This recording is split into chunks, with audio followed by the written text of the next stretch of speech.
garijɛgɛ siri kan ka na banni kɛ voilà salam salam salam salam salam Kuyate Mariam ka foli belebeleba b'i ye Kuyate Mariam i folen don kosɛbɛ Matu Jawara i ka foli bɛ yan ne yɛrɛ ka Hayidara muso ɲalen an bɛ ɲɔgɔn bolo fini bɔ fo nɛrɛ bɔ sɛgɛ ni babi k'i fo k'i waleɲuman dɔn Umu Fofana ka foli b'i ye Gawusu Kumare k'i fo k'i waleɲuman dɔn Baba Sankanu k'i fo sul ka foli b'i ye Bagayoko mɔgɔ fɛn fɛn bɛ anw ko Maliba kɔnɔ ka bɛɛ lajɛlen fo aw ni cɛsiri aw ni hɔrɔnya aw ni danbetigiya aw bɛɛ folen don sanfɛ fo duguma fo sanfɛ Ala ka bi nɔgɔya Ala ka bi diya Ala ka minanko bɛɛ lajɛlen nɔgɔya k'an sɔnba kɛ Ala ye k'an sɔn minan fa ka an sutura min tɛ saya ka sutura ye la vérité kɛnɛ tiɲɛ kɛnɛ hɔrɔnya kɛnɛ danbe kɛnɛ kɛnɛ jɛman passe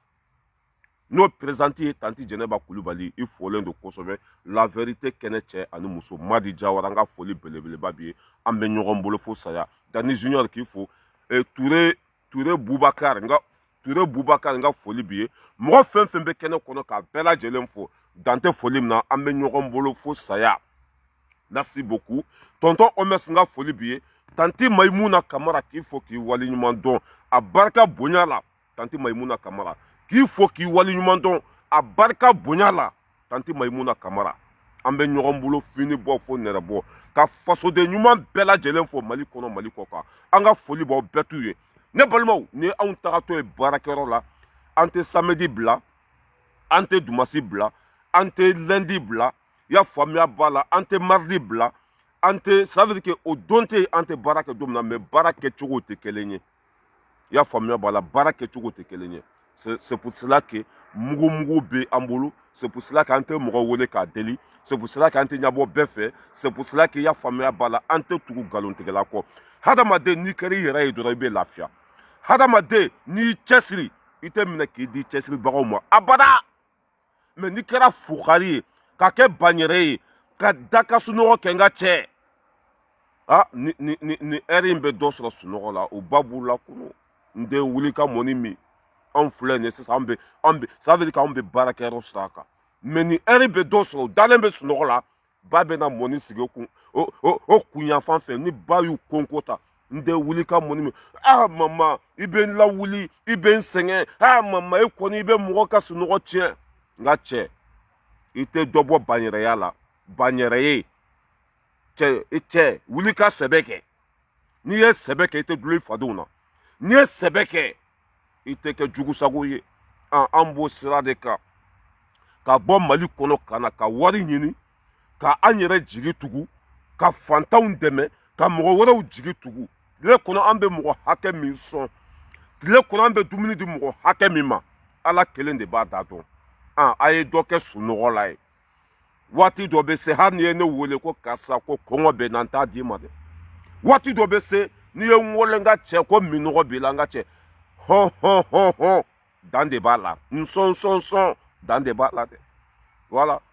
waati dɔ yɛrɛ bɛ se hali ni tanti Maimuna ko balayira ko 2000 € filɛ ne yɛrɛ b'a fɔ n ko tanti n ko a ka ɲi ta i ye dɔ kɛ tan c'est comme ça waati dɔ bɛ se hali ni tanti Maimuna ko Aras balayira 2000 € filɛ ne yɛrɛ b'a fɔ n ko tanti Maimuna ça suffit kɛra mais c'est comme ça waati bɛɛ hɔn a tɛ laban a ye baara kɛ baara de bɛ mɔgɔ nafa a ye kɛ aw yɛrɛ ye o de bɛ mɔgɔninfin nafa mɔgɔ tɛ se k'i si kɛ ka mɔgɔ dɛmɛ mɔgɔ tɛ se k'i si kɛ ça veut dire que ka mɔgɔw defa nkalon kan u ka dɔ d'i ma o tɛ laban cɛsiri o de ɲɔgɔn tɛ fata bata yɛrɛta de ɲɔgɔn tɛ an b'o sira de kan samedi tɛ to yen dumasi tɛ to yen i y'a faamuya b'a la ça veut dire qu'an bɛ baara la sanga ni waati bɛɛ voilà ka bɛɛ lajɛlen fo Matu Jawara an bɛ ɲɔgɔn bolo Dani Junior n y'a b'i la pasi sanfɛ n t'a dɔn Samu Jabate de walima jɔn de k'i fo Kaba Catherine n ka foli b'aw bɛɛ lajɛlen ye ne balimaw bi an sigi kun ye Isa Kawujim komi a yɛrɛ natɔla de Faransi yan ça veut dire que an b'a fɔ ɲɔgɔn ɲɛna face en face Kawujim a da ka bon a kunkolo tiɲɛna a kɛra jugu sago ye a kɛra faden sago ye ça veut dire que a kɛra yeko fila ye walahi ni Kawujim tun ka ɲi ni hɔrɔn tun don Sogɛli bɛ place min na Kawujim de tun b'o sɔrɔ ni Kawujim tun ye danbetigi ye Asim bɛ place min na Kawujim de tun bɛ taa ye ni Kaoujim tun ye halaladen ye comment ça s'appelle cɛ tɔgɔ colonel Njaw a bɛ place min na Kaoujim tun b'o sɔrɔ i y'a faamuya b'a la ni Kaoujim tun tora tiɲɛ sira kan ka to danbe sira kan ka dɔ bɔ kuma caman la ka miiri ka muso faw bonya i y'a faamuya b'a la ka a furumuso k'o wolobaw bonya a furumuso k'o wolofaw bonya wallahi Kaoujim tun bɛ i y'a faamuya b'a la Asim bɛ place min na ni Kaoujim tun ma yen sɔrɔ a tun bɛ Sogɛl ka place sɔrɔ n'a tun ma yen sɔrɔ colonel Njaw bɛ place min na a tun bɛ yen sɔrɔ n'a tun ma yen sɔrɔ a tun bɛ ne yɛrɛ ka place sɔrɔ Isa Kaoujim an bɛ dugawu k'i ye Ala ka hinɛ i la komi i natɔla de France yan i bɛ réunion kɛ yɔrɔ min na aw bɛ ɲɔgɔn ye yɔrɔ min na a yen ye ne yɛrɛ ka so ye ni Ala n'a kira sɔnna an t'i fa nɛni an t'i ba nɛni mais i ye jugu sagoya fɛn fɛn kɛ an b'o don i tulo kɔnɔ o jaabu ye min ye i b'o fɔ an ye i y'a faamu Kaoujim komi i natɔla don i bɛ n'i ka sitting kɛ yɔrɔ min na i bɛ n'i ka meeting kɛ yɔrɔ min na yen ye ne yɛrɛ fa bara o ye anw yɛrɛ ka du ye ni sera ye i ye fili minnu kɛ o bɛ f'i ye mun de b'i bila nin kuma caman in na mun de b'i bila bufara la mun de b'i bila Sogɛl man ɲi Diko man ɲi alimami ka kɛ alimami ye silamɛ ka kɛ silamɛ ye a donna ta a bɔra ta n'i sera Faransi yan i na dɔ fɔ an ye o la parce que molobaliya a barika bɛ ɲini ka bonya petini bilakoro fara 3 a ye o ye Sogɛl man ɲi ni Sogɛl man ɲi e min ka ɲi e bɛ ka mun de kɛ la question est là Sogɛl man ɲi mais e min ka ɲi e bɛ ka mun de kɛ cɛ an ka dɔ bɔ hasididenya la sa Mali sɛgɛnna Mali binna Mali ta tiɲɛna karisa k'a bila o laban jɔn bɛ to n'a ye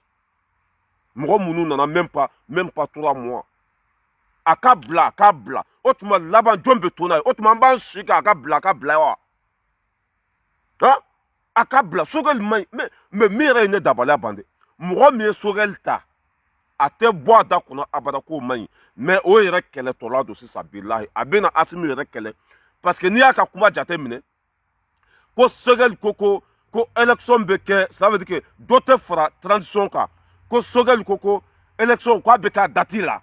o tɛ Asimi kɛlɛtɔla ye wallahi bilahi Kaoujim laban bɛ ça veut dire k'a b'i sigi ka Asimi kɛlɛ mɔgɔ min y'a muso wolofa k'o kɛlɛ mɔgɔ min y'a muso wolofa i y'a faamuya b'a la k'o nɛni mɔgɔ min y'a muso wolofa k'a ban k'o lamɛn a t'a muso wolofa a t'o bonya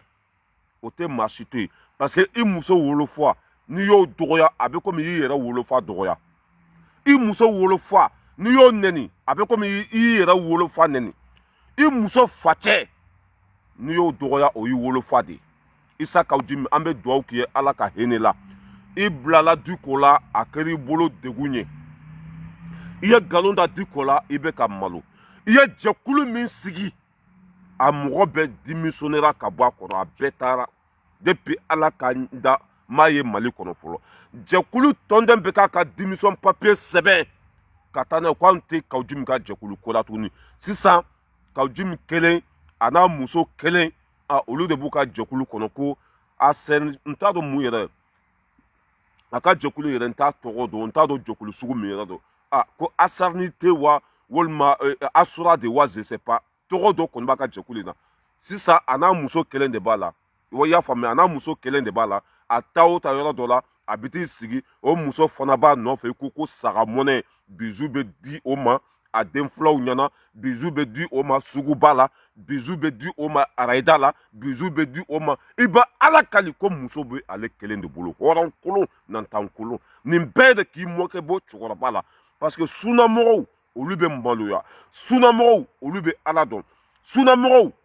olu bɛ bɛɛ gasi sigi a b'a dɔn ko cɛkɔrɔba in ye silamɛ ɲuman de cɛkɔrɔba in bɛ Ala fɛ n'o ye papa imam Diko ye ka foutaise k'o la parce que a y'o kɔ bila a yɛrɛ b'a dɔn k'a ta tiɲɛna a ye Diko kɔ bila a y'a dɔn k'a malola a ye Diko kɔ bila jama min tun b'a kɔ a yɛrɛ b'a dɔn k'o bɛɛ tagara sisan n bɛ mun de kɛ ko min sara an ka Diko fana tɔgɔ tiɲɛ nɔfɛ ko min ta tiɲɛna n ka Diko fana ça veut dire que k'o ta tiɲɛ nɔfɛ mais Ala ye mɔgɔ min bonya e tɛ se k'o dɔgɔya Isa Kaoujim Ala ye mɔgɔ min layɛlɛ e tɛ se k'o lajigi n'i ko i b'a lajigi i bɛ boba caman kɛ i ka kulusi kɔnɔ imam Diko taara a mɛnna ale de bɛ se ka président bɔ yen ale de bɛ se ka ministre bɔ yen ale de bɛ se ka jama labɔ ale de bɛ lamɛn ka tɛmɛ maliyɛnden bɛɛ kan le plus influent Mali kɔnɔ comment s'appelle Imam Diko Issa Kawujimi hali bi hɛrɛ dɔɔni b'i nɔfɛ e laban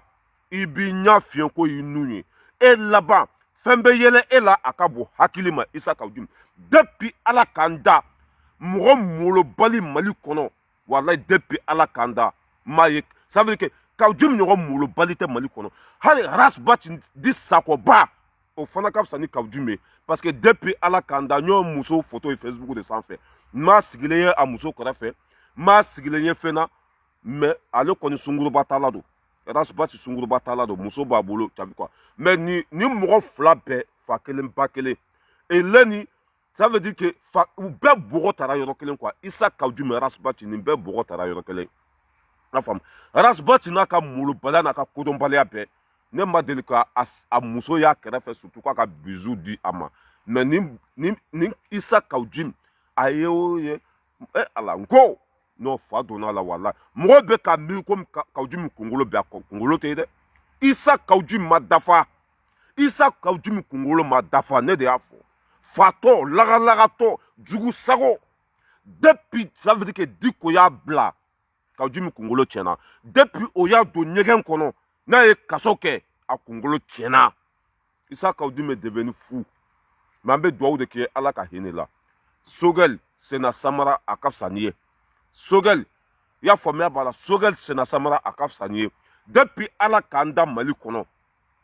minisiri hɔrɔn minisiri danbetigi minisiri min bɛ kuma tɔdunkan na o kɛra Sogɛl Kokala Mayiga de sinon minisiriw tɛmɛna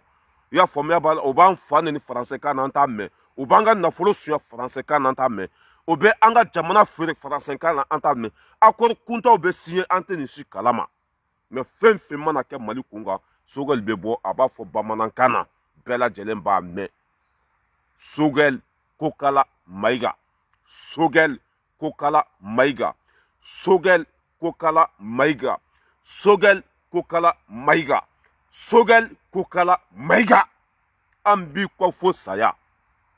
hɔrɔn don danbetigi don mɔgɔba don i y'a faamuya b'a la faso kanu b'a dusukun na Sogɛl Kokala Mayiga le ministre le plus influent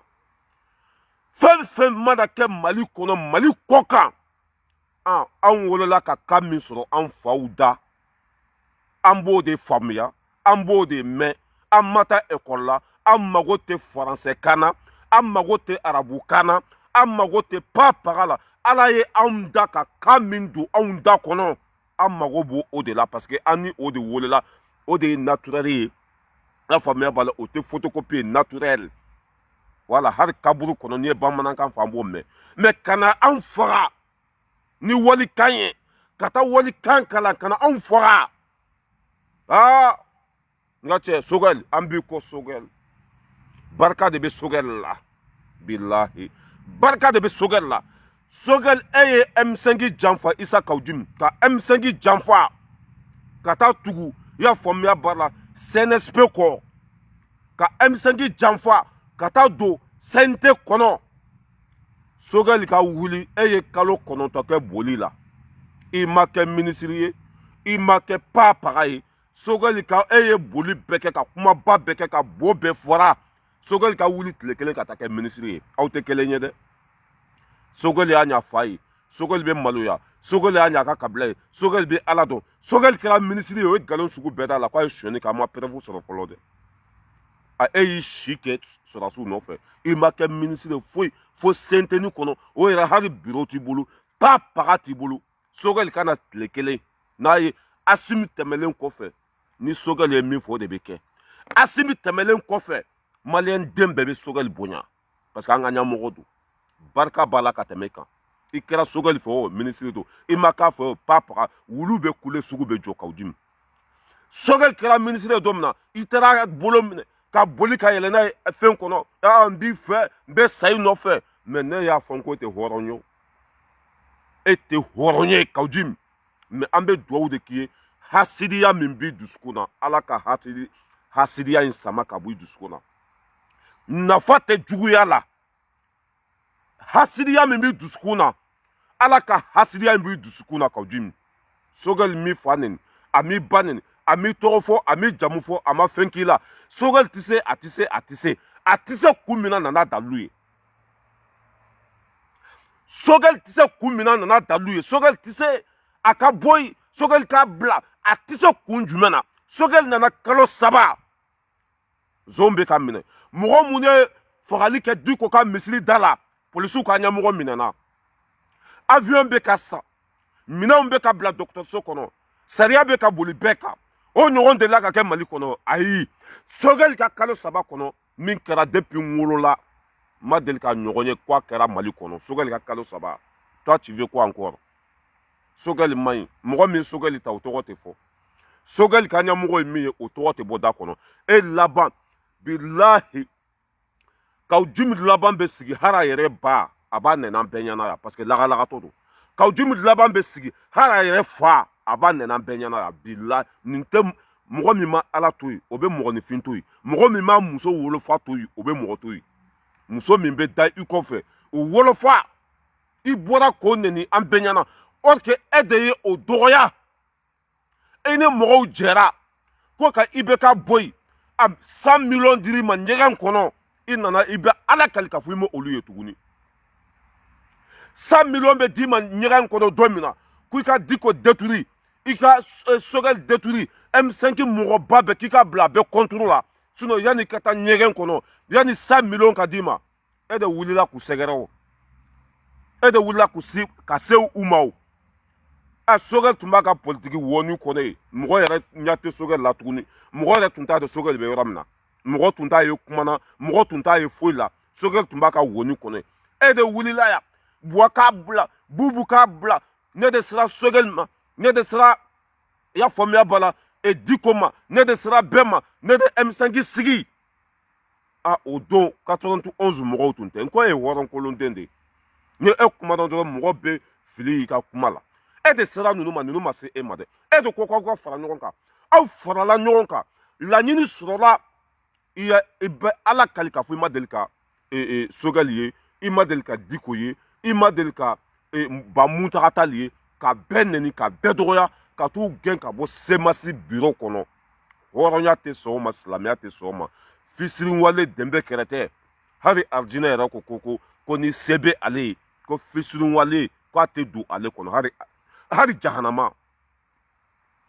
jahanama ko ni sebe ale fisirin wale dembe kerete ko ate du ale kono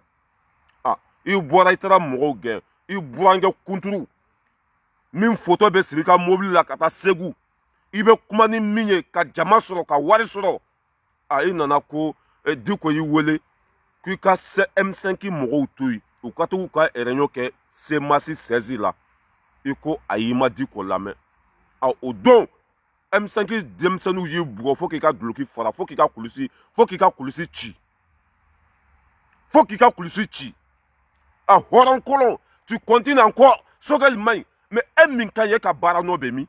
Un minkaye ebe ka monde ke la question est là le petit con. Ni Sogel main, asim de Sogelta, asim de ba Sogel ka ninke. Mais o yere kele to la do wallahi parce qu'avec a mi fo ça, qu'on faut que élection ka ke ka jim de koko élection to ke ko asim ka to 600 avec a fo ko Sogel ko élection ka ke ko Sogel la ka fo tun ko élection na ke. O te asim kele to la ya. Woron kolo nantan kolo comme il n'a pas de français il veut molobalia mina au cœur be poser ku munde bla molobalia la munde nan kemeni mugan du da kono munde la été miri munde la cela veut dire que percal ferela au bora million na ko kwa l'état dabla tuguni percal ferela yugu ferela sugu ba kono a million ibeka million kamedama kwa ka M5 chi aka do fo Dikoma aka do fo Sogel ma aka do fo Muntagama depuis bora nyegan kono ma ya akara jugu sago yi depuis ni bora nyegan kono domina ibeka bla nyegan kono tele flake o tale M5 ka réunion la chebe ka micro du Isaka Ujuma be ka a poste de mine chebe ka micro da ma ka Ujumbe yele la abeka poste mine no ko faduna na billahi faduni la jugu sago Sogel kaimbi akansini na ye barake na main o ye anw sigi kunye n'a ye baara kɛ n'a man ɲi malidenw b'a ye u b'a fɔ mais e b'a la Sogel man ɲi i tɛ ka na ni dalu ye a ye mun de tiɲɛ a ye mun de ça veut dire que a ye mun de suɲa mun de mais foyi a y'o ye telefɔni kɔfɛ a taara fa dɔ kiliman fana na kiliman danbele a taara fa dɔ fana la o kuma o kuma Sogɛli ma ɲi Sogɛli ka bɔ yen Sogɛli bɛ bɔ yen mun de la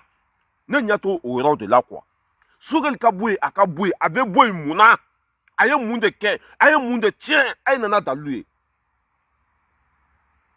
mais cɛ ma foyi kɛ aw man kɛgun ni maliden ye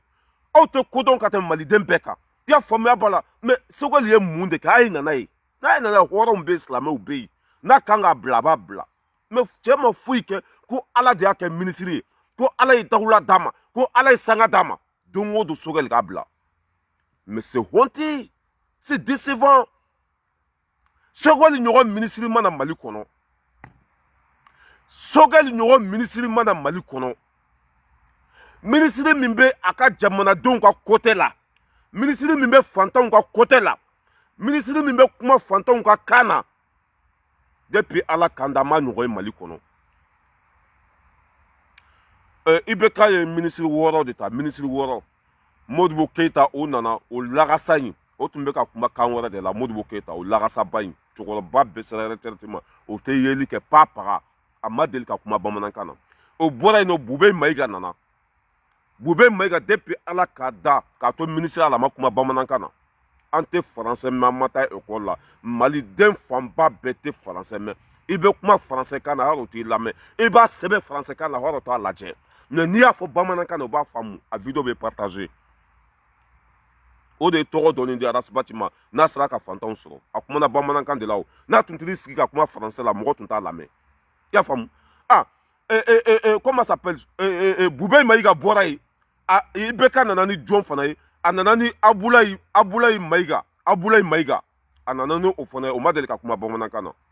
o bɔra yen nɔ a taara mɔgɔ wɛrɛ ta n t'a dɔn o jɔn ye Bubu Sise Kaya Magan Sise o yɛrɛ tɛ kuma yɛrɛ ale barika fɛn fɛn b'ale la sonyani Bubu depuis Bubu kɛra minisiri a tɛ kuma mais nafolo bɛ tɛmɛ yɔrɔ yɔrɔ nka cɛ a b'a kunbɛn nafolo Mali nafolo bɛ don yɔrɔ yɔrɔ i bɛ Bubu sen kelen sɔrɔ yen ale kɔnta sonyani i bɛ ala kali k'a fɔ ko a wolodon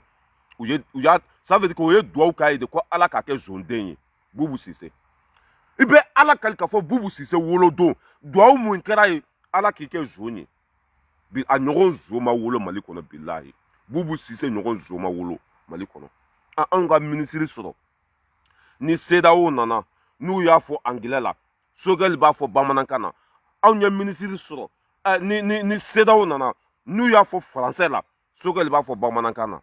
Sogɛli bɛ ka zo minɛ Sogɛli bɛ ka avion san Sogɛli bɛ ka ɲaman cɛ Sogɛli bɛ ka minɛnw bila dɔgɔtɔrɔso kɔnɔ Sogɛli ka kalo 3 an ye hɛrɛ ye an ye baara ye an ye kɛwale an y'o fana ye o bɛ bila ka taa min a bilatɔla tɛ dɛ wulu bɛ kule sugu bɛ jɔ i bɛ bo fɔra ka dɛsɛ a t'a bila wulu bɛ kule sugu bɛ jɔ Sogɛli t'a bila bi a t'a bila sini n'a ye sonyani kɛ nana dalu ye n'a ye tiɲɛni kɛ nana dalu ye n'a ye fɛn min kɛ na mais ka t'i sigi dɔrɔn ka cɛ lagosi ko parce que ko aw ta ye juguya ni hasididenya ye ko cɛ ka bila mais ça marche pas c'est pas comme ça mon frère a y'a kɛ ala kama ka mɔgɔ bonya bɛɛ k'a bila Mali kɔnɔ bɛɛ k'a bila mais aw yɛrɛ t'a fɔ k'aw yɛrɛ k'a bila e bɛ place min na n'i tɛ se i fana k'a bila place min dira ma bɛɛ b'a dɔn ko e tɛ se bɛɛ b'a dɔn ko e tɛ se mais e fana k'a bila mais e ta tɛ fɔ dɛ ko mɔgɔ wɛrɛ k'a bila o tuma na ala ye da ministre ye tɔw gɛngɛ yan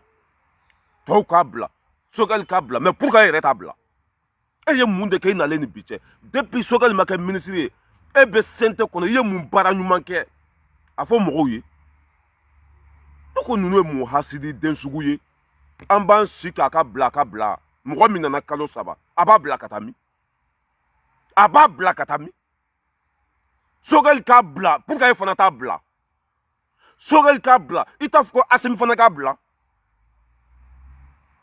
Faden Sago mɔgɔ min y'a burankɛ kunturu nɛni ya o bɛ mɔgɔ to yen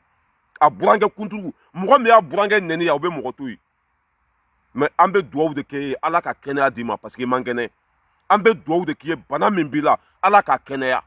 an bɛ duwawu de k'i ye bilahi juguya min bɛ e dusukun na bilahi ala ka juguya in ta ka bɔ i dusukun na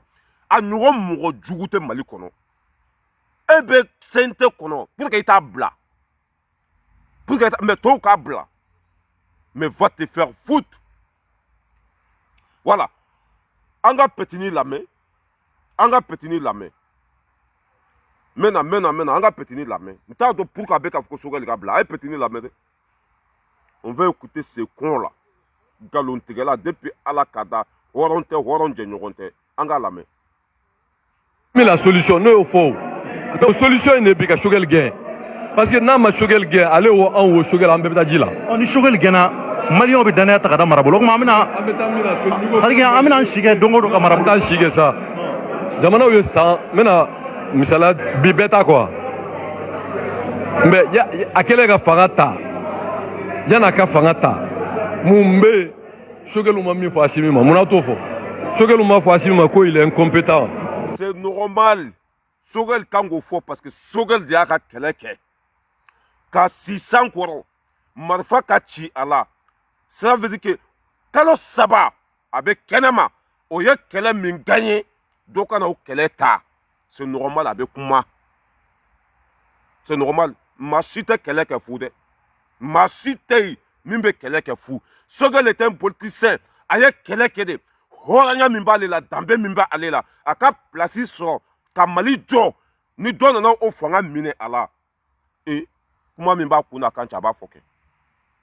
Na ye jɔyɔrɔ sɔrɔ n'a bɛ ka baara kɛ on s'en fout a ye kuma min fɔ a y'a fɔ waati min na a man ka fɔ wa n ko a ye kɛlɛ de kɛ a ma da a ka so kɔnɔ n'a tun dalen b'a ka so kɔnɔ ka na kuma ko Assimi ye compétent an tun b'o faamuya mais a y'a kɛlɛ de kɛ k'i jɔ ka président gɛn ka bɔ yen Assimi de ko k'an nana kɛlɛ tɔ parasever mais anw tɛ to ni kɛlɛ ye an b'aw ka kɛlɛ di aw ma ni Assimi tora ni o ye a ye kuma fila fɔ wa walima a ka kuma fila fɔ ni Sogel y'a jaabi o ye kojugu ye wa ni Sogel y'o fɔ o ye kojugu ye wa u y'a fɔ an bɛɛ ɲɛna an nana ka kɛlɛ tɔ parasever aw de ye kɛlɛ in daminɛ aw de ta ye kɛlɛ ye an b'a ka kɛlɛ segin aw ma ni olu tora ni kɛlɛ ye pour que Sogel tɛ kuma komi e sanna miliyɔn dir'i ma i bɛ boli V8 kɔnɔ jugu sago faden sago i sarala de o y'i sara de k'i ka ninnu nɛni wari de dir'i ma k'i ka ninnu dɔgɔya an b'a bɛɛ kalama hali denmisɛn fila min tun b'i kɔ petini fila min tun b'i kɔ bɛɛ m'i bila ni e tun ka ɲi mɔgɔ b'i bila nin cogo la petini fila tun b'i kɔ ka Jimmy Junior ani Azala n t'a dɔn Azala walima John mɔgɔ fila denmisɛnnin fila u cɛsirilen don courage b'u la mais u bɛɛ y'a dɔn k'i to hɔrɔn ye o y'i bila i ka tɔn Mali kɔnɔ Mali ko kan bɛɛ ye démission sɛbɛn k'a d'i ma ko t'i ka tɔnna bi o t'i ka tɔnna sini o tɛ kɛ gansan n'i ye hɔrɔn ye o tɛ kɛ gansan Isaka Djimi ni tun ka ɲi o tɛ kɛ gansan alors tu vas où Sogel de y'a fɔ a y'a kɛ tan o tuma na an b'an si kɛ nin na wa mais le petit t'a bien répondu cɛ in tɔgɔ Chonenja il t'a bien répondu ko tuma ko an b'an si kɛ mɔgɔw ka bila wa e mɔgɔ min mana kalo fila dɔrɔn k'o tigi k'a bila a k'a bila ka da kun jumɛn kan a ye mun de kɛ a ye mun suɲɛ a ye mun tiɲɛ hali ni ye nin kuma to i b'a dɔn ko nin ye mɔgɔ jugu de ye hali ni ye nin kuma to i b'a dɔn ko dɔ de y'a bila nin baara la Sogel bɛ yen Assimi bɛ yen mɔgɔ wɛrɛ bɛ yen mais Sogel de kelen tɔgɔ bɛ da kɔnɔ Ala ye mɔgɔ min bonya ni k'i b'a dɔgɔya i fan bɛ ci Ala ye mɔgɔ min bila i sanfɛ ni k'u bɛ bin a kan Ala b'i lebu barika b'e la ni barika tun bɛ e la n ko e de tun ye M5 ka porte parole ye ni barika tun bɛ e la walahi Sogel filɛ place min na e tun bɛ bila yen mais bɛɛ b'a dɔn k'i ye si jugu de ye i ye mɔgɔ jugu de ye i ye mɔgɔ ŋaniya jugu de ye o de la Sogel Ala ye Sogel bila i sanfɛ kalo kɔnɔntɔn i bɛ CNT kɔnɔ hali assemblée président ma d'i ma Sogel taara ka kɛ ministre ye e ka nin kumaba bɛɛ kɔfɛ i ka nin juguya bɛɛ kɔfɛ i tɛ baara wɛrɛ kɛ ka Sogel to yen Ala de y'a bonya dɛ Ala de y'a bila i sanfɛ i tɛ baara wɛrɛ kɛ k'i to Sogel juguya la barika fitinin min b'i la Ala b'o fana minɛ i la dɛ ka taa fara Sogel ta kan ne y'a fɔ yen ko juguya man ɲi Ala ye mɔgɔ min bila i sanfɛ e ko k'i tɛ fɛ k'o ye e bɛ k'o juguya ka nkalon da la barika fitinin min b'i la Ala b'o barika fana minɛ i la ka taa fara i bɛ ka min juguya a bɛ ça veut dire k'a b'a bɛɛ sama ka bɔ i la i lankolon bɛ to o t'a bannen jugu sago an ka lamɛn non Isaac ne mɔgɔ dama bɛ Mali kɔnɔ quoi vraiment u ye mɔgɔw tɔɲɔ o bɛ kɛlɛ kɛ nkalon quoi u da ka ca u ka salon kɔnɔw bɛ ɲini ka kɛ radio so ye u ka salon kɔnɔw bɛ ɲini ka kɛ média ye su ni tile bla bla bla bla kisɛ tɛ jabaraw su ni tile bla bla bla bla barika kisɛ kelen t'u la. min fɔ Asimi ma mun na t'o fɔ Sogɛli m'a fɔ Asimi ma ko il est incompétent ko u tɛ se jamana kɔrɔ k'u ka taa kɛlɛ kɛ wa ko jamana nafolo de b'u bolo ani fanga ko jamanadenw ka danaya t'u kan Sogɛli m'o fɔ Sogɛli m'a fɔ CNT ni Diao ma ko ils sont ni compétents ni légaux k'ale n'u tɛ kuma a m'o fɔ o Sogɛli kelen m'a fɔ ko ka taa colonel sigi fan bɛɛ ko u ka bɔ yen u ka taa kɛlɛ kɛ. E m'a fɔ sɔrɔdasiw ma yan k'aw bɛ bɔ e m'o fɔ an bɛɛ ɲɛna ko Bube bɛ ka taa Kati ko Bubu Sise bɛ ka taa Kati ko mɔgɔ minnu bɛ ka don ka bɔ sɔrɔdasiw kan k'aw ɲɛ b'u bɛɛ la k'aw bɛ bɔ ko ni sɔrɔdasiw ma place di aw ma an bɛ bɔ walahi bilahi la ilaha illallah k'i kali ko Bube bɛ ka don sɔrɔdasiw kan jugu bɛ ka don sɔrɔdasiw kan olu ma place sɔrɔ e m'o kuma fɔ aw ɲɛ yan wa i ye jɔyɔrɔ sɔrɔ sa i bɛ n'i da waga anw da la Sogɛli man ɲi o tuma e kelen ka jɔyɔrɔ sɔrɔ mɔgɔ kana jɔyɔrɔ sɔrɔ hasidi kɔrɔ n'i tun ma jugu n'i tun ŋaniya ka ɲi walahi Sogɛli tun tɛ nin place sɔrɔ e de tun b'a sɔrɔ mais tellement k'i dusukun finnen don tellement k'i ka jugu tellement que ça veut dire k'i ye si jugu ye ala ye Sogɛli bila i sanfɛ le premier ministre du Mali ni Asimi bɔra ale de bɛ yen Mali kɔnɔ mɔgɔbaw ça veut dire que mɔgɔbaw mɔgɔ minnu ka bon ni Mali bɛɛ ye ni Asimi bɔra ye Sogɛli de filanan ye mɔgɔ mun ka bon ni Mali bɛɛ ye mɔgɔ minnu dɔnnen don ka tɛmɛ Mali bɛɛ kan ni Asimi bɔra ye Sogɛli don ni Asimi tɔgɔ fɔra yɔrɔ Sogɛli tɔgɔ bɛ fɔ ye jɔn bɛ e dɔn ni maliyɛnw tɛ jɔn bɛ e dɔn n'i taara lahara o b'a fɔ n'i ko Asimi ka premier ministre ye jɔn o b'a ko Sogɛli n'i taara Sangolo la n'i ko Asimi ka premier ministre o b'a ko Sogɛli hasidi kɔrɔ bilalen ni e tun ka ɲi Sogɛli tun tɛ nin place sɔrɔ i bolo mais dɔ bɔ juguya la n'i ma juguya dabila i barika bɛ ban ka taa fɛ ala ko k'ale tɛ mɔgɔ jugu fɛ ala ko hasidiya man ɲi ala ko k'an k'an tilen an k'an dusukun jɛya ka ɲɛsin ɲɔgɔn ma mais e bɛ dɔ fɔ mɔgɔ ma i tɛ dɔ fɔ i yɛrɛ ma e bɛ sɛnto kɔnɔ bientôt san 1 i ye mun kɛ ne kɔni m'a mɛn ko Kawuju ye mɔgɔ minɛ m'a mɛn ko a ye nin loi ta m'a mɛn ko a ye kɛlɛ kɛ nin na hali carte ɲinina ko filɛ i nana ka mɔgɔw dɔgɔya Faransi yan ka mɔgɔw dɔgɔya ko carte ɲinina ko mɔgɔ minnu bɛ carte ɲinina ko kɛlɛ la ko mɔgɔw nɔ tɛ k'u yɛrɛ de nɔ don k'u yɛrɛ de u si falen k'u yɛrɛ de tɔɲɔ lase u yɛrɛ ma ka mɔgɔw dɔgɔya fatɔ kɔrɔ bilalen ka mɔgɔw dɔgɔya mɔgɔ minnu ta ma s'i ma e b'i si kɛ ni molobaliya la mɔgɔ tɛ bonya jamana kɔnɔ tuguni mais toi tu es qui Sogɛli su ka fisa ni e ɲɛnama ye Sogɛli nana kalo 6 fɛn fɛn bɛ ka kɛ Mali kɔnɔ an bɛ ka bɔ a kalama kalo 6 foyi tɛ dogo malidenw na a bɛɛ bɛ ka kɛ tiɲɛ kan a ko k'a bɛ nson minɛ a ye nson minɛ a ye avion san ka d'a ka sɔrɔdasiw ma a bɛ ka minɛn san ka bila Gabriel Touré kɔnɔ i y'a faamuya b'a la a bɛ ka ɲaman cɛ ka bɔ Bamakɔ kɔnɔ mɔgɔ minnu ye tiɲɛni kɛ baara bɛ sen na u bɛɛ bɛ minɛ walima n'a y'a sɔrɔ i ye sonyɛni de kɛ Sogɛli ka bɔ yen Sogɛli ka bɔ yen a ye kuma dɔ fana fɔ o ye tiɲɛ ye dɛ Kawuju bɛ kuma dɔ fɔ ko ni Sogɛli y'a nin da ko o ko kan nka cɛ k'a t'a dabila dɛ ko ni Sogɛli y'a nin da i b'a dɔn n t'a dɔn a sirannen don Sogɛli ɲɛ wa walima a ka dossier de bɛ Sogɛli bolo wa walima ne yɛrɛ t'a dɔn Sogɛli ye fɛn fɛn kɛ nin na i bɛ ala kali k'a fɔ Sogɛli ye sɛ n'a bo de di nin dangaden in ma a ɲinana Diko fana kɔ sisan i tugura Diko kɔ tɔgɔ tun b'o la i y'a faamuya b'a la dawula b'o la silamɛ ka kɛ silamɛ ye hɔrɔn ka kɛ hɔrɔn ye n'i tora misiri kɔnɔ an tɛ dɔ f'i ma n'i tora saligolo sanfɛ an tɛ s'i ma o denmuso dalen b'i kɔfɛ i bɔra o la nin tile 2 la Sogɛli t'a bila de an y'a ye de min bɛ ka kɛ an ɲɛ b'a la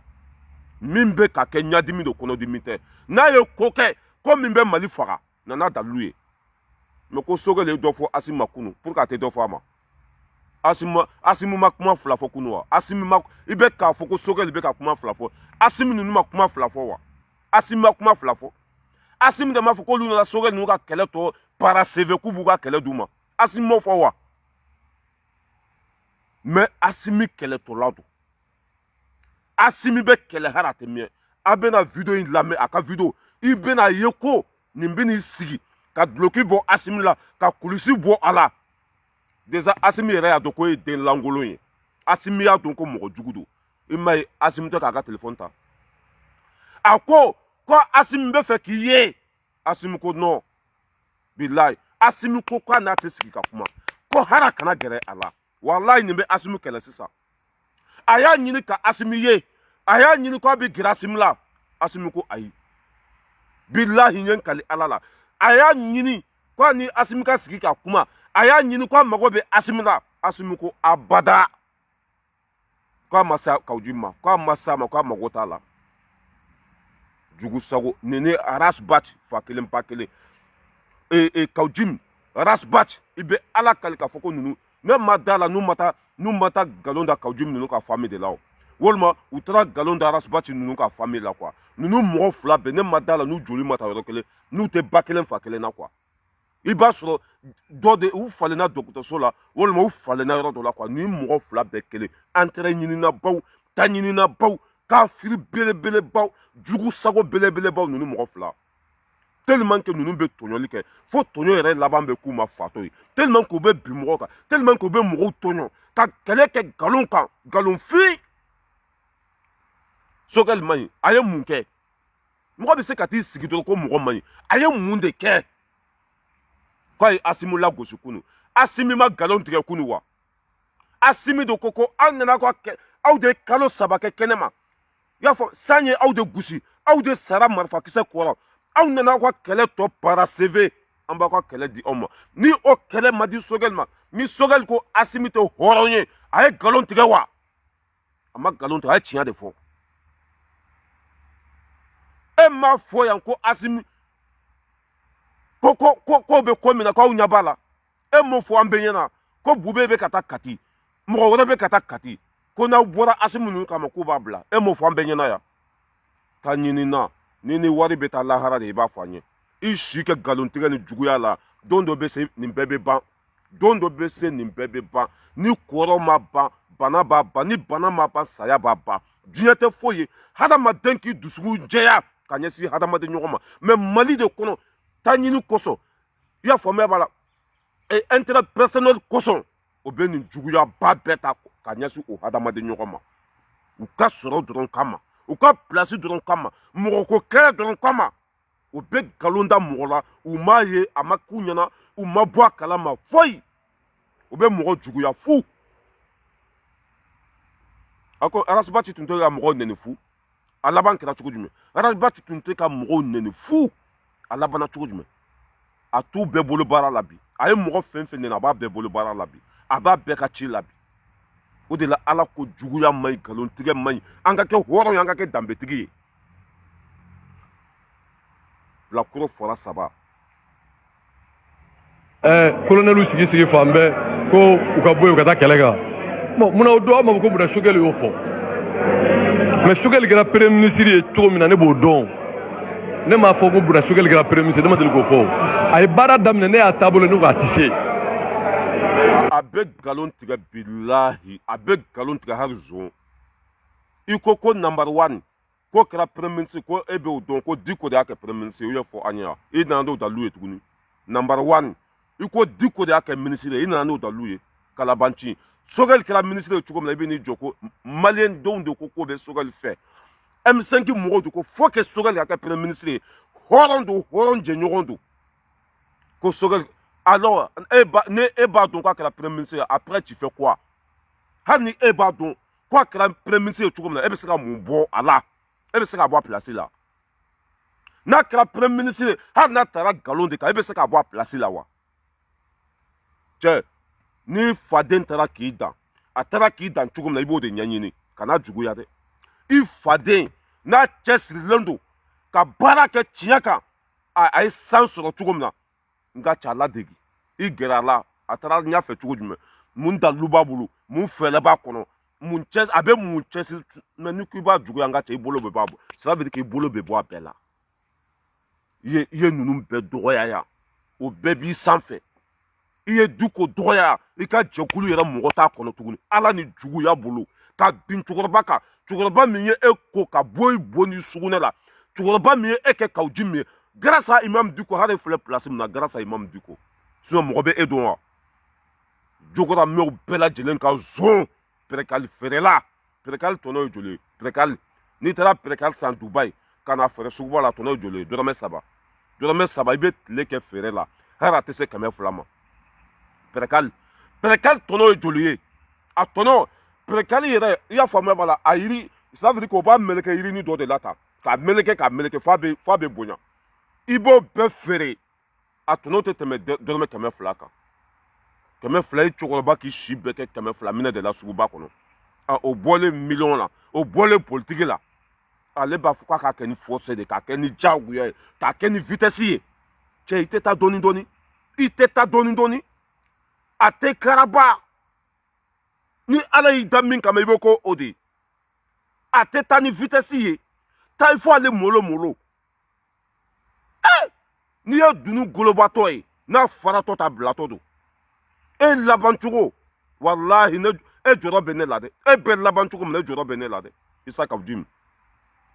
mɔgɔ min yɛrɛ ka jɛkulu sigira o don o mɔgɔ bɛɛ ka démissionné depuis ala kanda ma ye fɔlɔ e wa mɔgɔ kɛra ni cɛnin ma sabu ɲuman ye a bilala bɛɛ la a lamɛn dɛ a bɛna Asimu yɛrɛ kɛlɛ ni video kɔnɔ a lamɛn dɛ a bɛna dɔ fɔ Asimu ma mais ne m'a fɔ ko Bura Sogɛli kɛra premier ministre ne ma deli k'o fɔ a ye baara daminɛ ne y'a taabolo ne ko a tɛ se ne y'o de fɔ parce que n'i m'o fɔ n'a nana bi ni dɔw b'a fɔ ko a tiɲɛna aw bɛ kun bɛ yan mun na aw m'a fɔ a tɛ se cogo di a ye mun kɛ mais ne bɛ ɲininka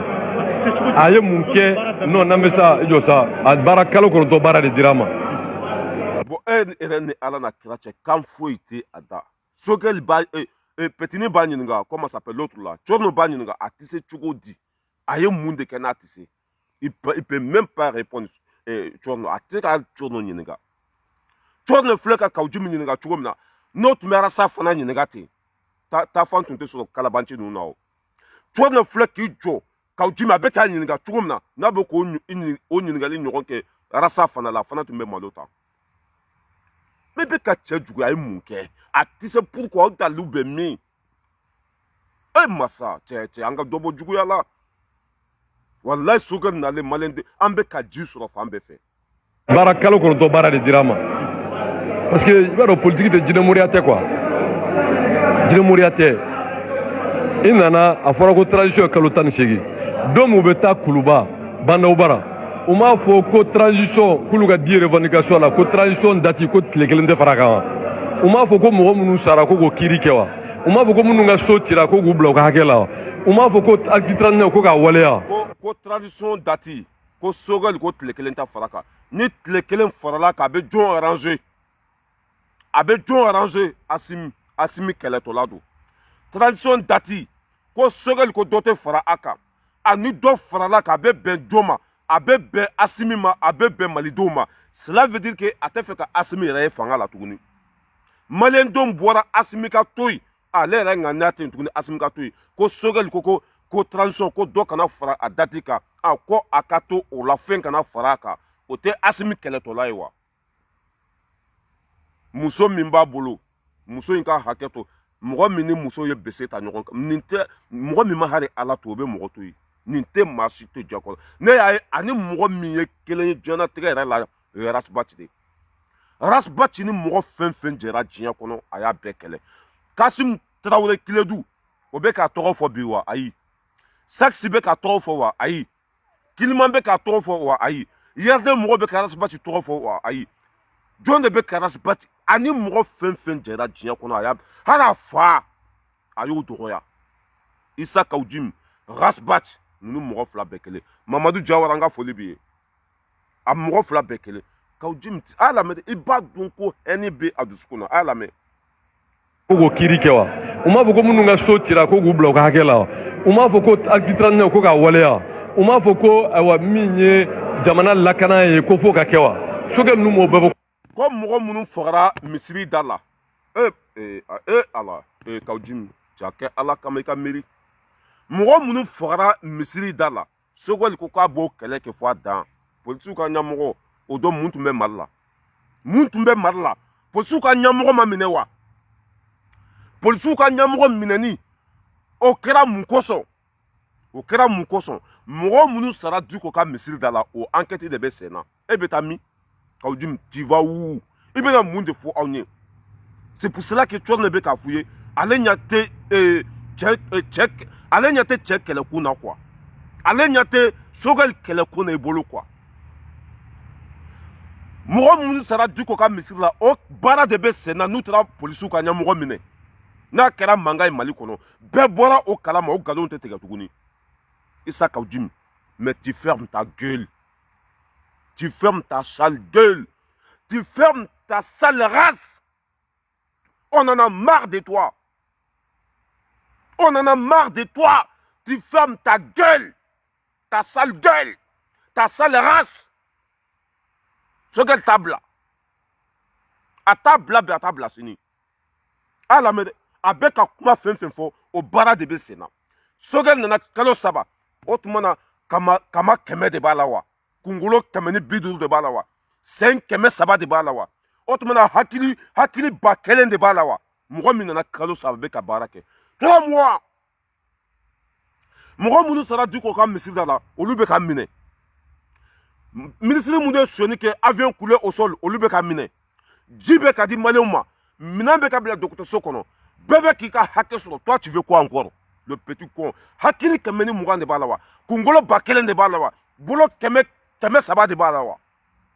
mais il faut aller doucement mon petit tiɲɛ ye juguya ye mais kana kɛ kodɔnbaliya ni jugusagoya fo i yɛrɛ kumatɔ mɔgɔw b'a dɔn k'i ta ye hɛni de i bɛ na k'an sɔrɔ faransi yan n'i nana a tɛ kɛ basi min na bɛ dɛsɛ mɔgɔw b'a video ye n t'i ku tigɛ n tɛ farinimugu bɔ i kan n tɛ sɛfan kɛ k'i bon mais question bɛ pose i kun bonya kɔnɔ karama kɔnɔ mun de y'i kɛ mɔgɔ jugu ye mun de y'i kɛ nkalontigɛla ye mun de y'i kɛ sijugu ye mun de la i tɛ Sogɛli fɛ a ye mun k'i la c'est quoi ces gens de ne yɛrɛ t'a dɔn ninnu yɛrɛ ala tellement que Mali binna kɔ perekali feerela hali ka ne bila sente kɔnɔ bi wallahi a ka fisa ni Kaoudim ye hali ka ne bila sente kɔnɔ bi wallahi ne su ka fisa ni Kaoudim ye ne bɛ maloya n bɛ ala dɔn n tɛ bin mɔgɔ kan n tɛ nkalon da mɔgɔ la mais nin cɛkɔrɔba lajɛ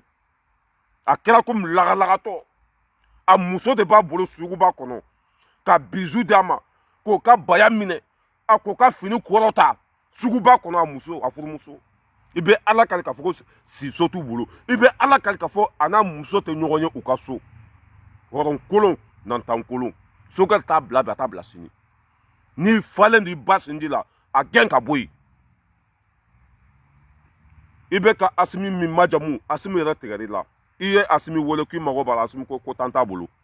k'i bɛ fɛ i ni Asimi ka sigi ka kuma Asimi ko ayi i ye ko sugu bɛɛ ko Asimi ko k'a mago t'i la ne ya wallahi fɛn bɛɛ yɛlɛ e la Mali kɔnɔ a ka bɔ hakili ma parce que i bilala cɛkɔrɔba min na o hakɛ tɛ mɔgɔ to yen dɛ i bilala cɛkɔrɔba min na k'a nɛni ka nkalon di a la n'o ye Imam Diko ye o hakɛ tɛ mɔgɔ si to diɲɛ kɔnɔ parce que kelen a ta tɛ se mɔgɔ ma a tɛ mɔgɔ tɔɲɔ a tɛ nkalon da mɔgɔ la a tɛ mɔgɔ kɔrɔfɔ a tɛ bin mɔgɔ kan i bilala cɛkɔrɔba min na i m'a ye depuis i bilala Diko la i nɔfɛmɔgɔw bɛɛ bɔra i kɔ o y'a dɔn k'i ye kafiri de i bilala Imam Diko la hali se fitinin min tun bɛ o bɛɛ banna i bilala Imam Diko la i ka jɛkulu yɛrɛ o taara fayiti la i ma foyi y'a la fɔlɔ dɛ i laban bɛ taa suguba la k'i bɛ pɛrɛkali feere hali o yɛrɛ tɛ sɔrɔ i laban bɛ taa suguba la k'i bɛ kɔgɔ feere o laban tɛ sɔrɔ i laban bɛ taa suguba la bila k'i bɛ baara ɲini a tɛ sɔrɔ i laban b'i jɔ juma misiriba de da la ko a y'a di nɛnɛ ma a y'a di ala ma hisabilillahi i laban b'o kɛ an bɛɛ ɲɛna yan denmisɛnnin kaara a bɛ hurunkunbɛ de ɲini denmisɛnnin kaara a bɛ hurunkunbɛ de ɲini denmisɛnnin kaara a bɛ kaburu dingɛ de yɔrɔ ɲini dangaden e ma i muso fa to e bɛ mɔgɔ to yen an ka lamɛn le petit con le plus indigne Jirimoriya tɛ i nana a fɔra ko transition ye kalo 18 don min u bɛ taa Kuluba Bandaw Bara u m'a fɔ ko transition k'olu ka di revendication la ko transition date ko tile kelen tɛ fara kan wa u m'a fɔ ko bon nin ye Asimi kɛlɛtɔla de ye transition dɔ ka fara kan a bɛ jɔn arranger a bɛ Asimi arranger a bɛ malidenw arranger Sogɛli m'a fɔ dɛ malidenw de ko Asimi ka to yen ɲɔgɔn bu ye y'a fɔ ko Asimi ko san 2 ka fara kan Sogɛli m'a fɔ dɛ anw de ko k'u ka to yen parce que u bɛ se k'an ka bana furakɛ anw de ko k'u ka to yen an b'u fɛ Asimi kɛlɛtɔla don n'i ko ko dɔ kana fara kan o ye ka jɔn kɛlɛ ka Asimi kɛlɛ e laban walayi nin bɛ se Asimi a y'a lamɛn dɛ n bɛna ka nkalon bɛɛ jɔ a la kelen kelen écoutez le petit con. Sogɛli ninnu m'o bɛɛ fɔ ko o bɛɛ kɔnɔna la ko transition ko tile kelen tɛ fara kan wa tuma min na ni Asimi ye fanga ta ka M5 wele ka primature d'u ma n'u ye Sogɛli kɛ premier ministre ye Sogɛli mana fɔ bɛɛ ɲɛna diɲɛ ɲɛna jamanadenw ɲɛna CNT la ko transition ale ka programme n'a y'a ka programme de plan d'action gouvernementale ye ko transition bɛ respecté wa a y'a fɔ a ma fɔ a kɛra a ma fɔ wa a fɔ a y'a fɔ ou bien a dɔ d'i ma de bon donc a y'a fɔ a kɛlen k'o fɔ o votera a votelen Sogɛli tilara to ka kuma 3 wɛrɛ fɔ kalo 3 kɔnɔ Sogɛli ko transition bɛ respecté a tilara t'u ko non ko assise nationale mana min fɔ ko baara bɛ kɛ n'o ye a m'o fɔ wa a ko assise nationale ye min fɔ ko baara bɛ kɛ n'o ye RFI y'a ɲininka assise nationale tɛ dɔwɛrɛ ye jamana kɔnɔdenw mana bɛn min kan o de bɛ kɛ a ye nkalon tigɛ yan jamana kɔnɔdenw ka laɲini ye min ye o bɛ ɲininka de u bɛ sigi ka kuma de mais Sogɛli bɛ ka min kɛ o de y'a kɛ cogo ye jamana kɔnɔdenw mana bɛn min kan baara bɛ kɛ ni o de ye e bɛ mun wɛrɛ nɔfɛ k'aw ji min cɛ ji fara i koli ji kan hali n'an sara ka kunu ala de ye Sogɛli bili sanfɛ i tɛ se k'a lajigin hali n'an sara ka kunu ala bɛ Sogɛli fɛ ka tɛmɛ i kan le premier ministre de Mali Sogɛli nana sɔrɔ e bɛ CNT kɔnɔ pas paga i ye comment s'appelle vice-président y'a ɲini o ma d'i ma deuxième vice-président y'a ɲini o ma d'i ma troisième y'a ɲini o ma d'i ma o t'i bila fo planton fo minɛnɔgɔ ko yɔrɔ minɛnɔgɔ bɛ ko yɔrɔ min na parce que o b'a dɔn ko dan bɛ t'i la o b'a dɔn k'i tɛ hɔrɔn ye o b'a dɔn k'i da sigilen tɛ bɛɛ bɛ ka siran e ɲɛ Mali kɔnɔ i ni mɔgɔ bɛ jɛ bi sini bɛ bɔ ka kɛlɛ nkalon kan Asimi yɛrɛ tɛ ne k'i bila Asimi tɛ ne k'i bila o de kɛlɛtɔla filɛ ko Sogɛli ko dɔ kana fara transition kan ni dɔ farala kan a ka di jɔn ye Asimi e ko k'i bɛ mɔgɔ min fɛ a ka di o de ye jugu sago an ka lamɛn n bɛ sɔrɔ ka na ko baara bɛ kɛ n'o ye RFI y'a ɲininka ko les élections ne sont pas à l'ordre du jour mais mɔgɔ kelen kuma 3 kalo 3 donc ça veut dire que juma ye tiɲɛ nin 3 la n'a sɔrɔ a donni a ye réalité ye bon ale tun t'a dɔn ko réalité bɛ yan mais e ye kuma joli de fɔ e ye kuma joli fɔ e de ma taa Sogɛli nɔfɛ ka taa Muntaga nɔfɛ ka taa Sekumari Sisoko nɔfɛ ka taa Imam Diko nɔfɛ a ko aw ka fara ɲɔgɔn kan ko IBK gɛn ni e nana mun fɔ olu ma ko si sera retraite ma ko 91 mɔgɔ don k'o ma deli ka baara ɲuman kɛ or que e yɛrɛ da de y'a fɔ k'i wulila ka se ninnu ma e ye kuma joli de fɔ sisan e ye hɔrɔn ye wa walima e ye hɔrɔn kolon ye e de ma wuli ko e de ye ninnu fara ɲɔgɔn kan e de ser'u bɛɛ ma k'aw ka fara ɲɔgɔn kan ka jamana jɔ IBK gɛnni e seginna ka na dɔ fɔ ninnu ma e ye kuma joli fɔ o la e ye kuma joli fɔ hakili joli de bɛ e la o la mais a tɛ dabiri fansi dɛ walahi bɛ k'i yɛrɛ mago sa ne de bɛna f'u ye a sɛbɛn i ka bila yen hadamaden kana juguya ka se niveau dɔ la n'i juguyara ka se niveau dɔ la hali ala ye fila barikani min d'i ma o fila barikani fana a b'o minɛ ka taa fara i bɛ ka mɔgɔ min juguya ka taa i ka barika tɔnin fara o ta kan o tigi bɛ yɛlɛ de a tɛ jigin a tigi yɛlɛnna cogo min na ka n'a juguya i gɛrɛ a la a sera ka yɛlɛ cogo jumɛn dɔnniya jumɛn b'a la hakili jumɛn b'a la i k'i gɛrɛ a la i k'a ladege mais ka juguya ta e tɛ se ka taa ɲɛfɛ i tɛ fɛ mɔgɔ wɛrɛ ka taa e tɛ don da la i tɛ fɛ mɔgɔ wɛrɛ ka don da la Sogɛli y'an ka premier ministre de ye an b'a fɛ bi an b'a fɛ sini a kana da k'a fɔ ko dɔ ka fara élection kan dɛ a k'a bila ka taa fɔ a dan weleli dabila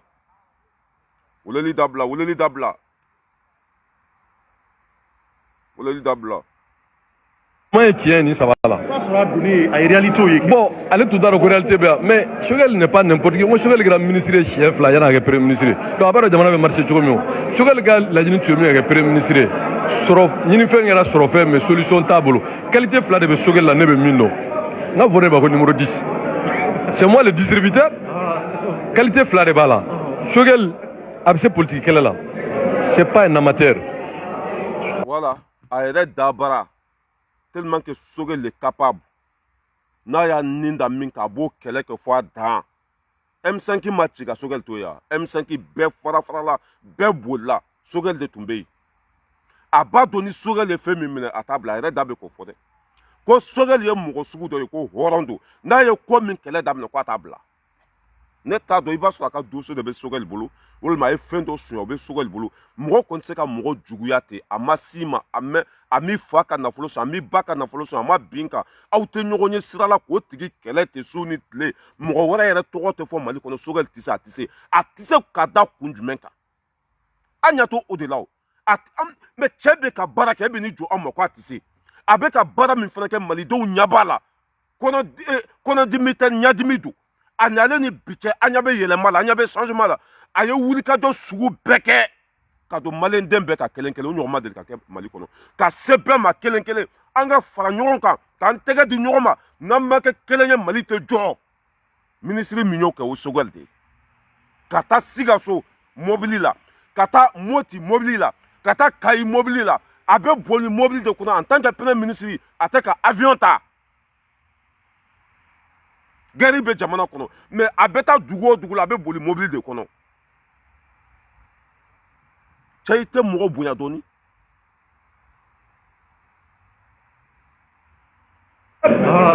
qualité fla de bala Sogel abse politique kele la c'est pas un amateur amisala tasma mina bi tewli la kila kate mene tasma kse kila ba FIFA ka FIFA tite fabe ke tasma Sogel biso kele sugula Sogel ye mo mi akake mali be mo ga do mi ngaki Sogel hay na wori nyonge ni bora ga sore nyonge wa Sogel ba sebe mais c'est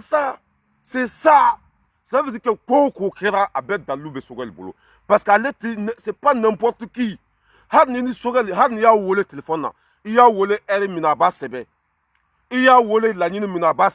mais c'est ça on appelle que de l'homme d'État. C'est ça qu'on appelle le vrai ministre. Et Wabeka Sogel Doroya Nindela. Ko Sogel ye mo mi kwa ka kiko. Ko ha ni Sogel sigira eri muna ka ba sebe. Aye nyogonye eri muna ba sebe. Ça veut dire que alete ko fo e ka kun fe. Aka jum dumba fa ka ke jugu sagode. Na ye ko min ke sisa ka nyina oko. Na ye ko min ke sisa kana dalu nyini. Isa ka jum e labambe ibe na ni yere o ibe na o